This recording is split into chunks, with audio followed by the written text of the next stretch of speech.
step in with a big... His gloves touch the ground. The referee didn't do it. Gone again. And he's down. Think about it. He's down again. They'll call it.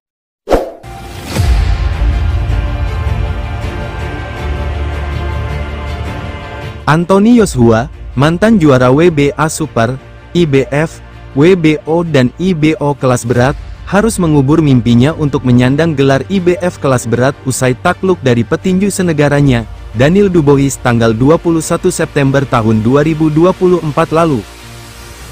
Kekalahan ini jelas menjadi pukulan telak bagi Joshua, apalagi laga ini sendiri digelar di tanah Inggris, tepatnya di Wembley Stadium, London, Inggris. Kekalahan ini pula membuat Joshua gagal untuk kembali menguasai gelar IBF kelas berat, sekaligus terlempar dari peta persaingan perebutan gelar juara kelas berat. Apakah ini isyarat jika era kejayaan Anthony Joshua telah berakhir, dan apakah sudah saatnya bagi Joshua untuk rehat dari ring tinju? Jika kita melihat secara seksama pertarungan antara Joshua versus Dubois kemarin, terlihat jelas jika Joshua selalu kewalahan ketika berhadapan dengan petinju agresif, yang mengandalkan kecepatan dan kekuatan pukulan. Ia juga memiliki rahang yang rapuh serta pertahanan yang buruk, terlepas dianugerahi kekuatan pukulan yang luar biasa. Akhirnya, beberapa pukulan keras Dubois mendarat telak di rahangnya hingga membuat Joshua harus berulang kali mencium kanvas ring.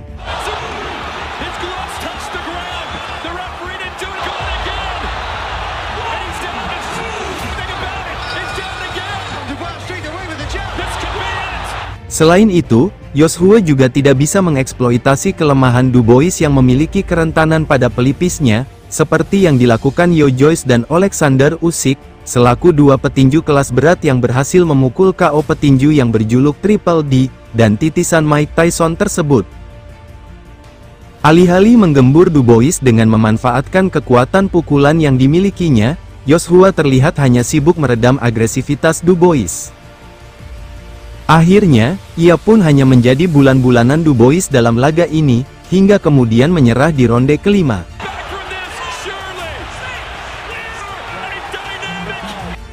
Pertanyaannya, apakah ini pertanda jika masa emas Joshua telah berakhir? Jika melihat peta kekuatan para petinju kelas berat saat ini, peluang Joshua untuk bersaing dalam perebutan gelar juara kelas berat masih tetap terbuka.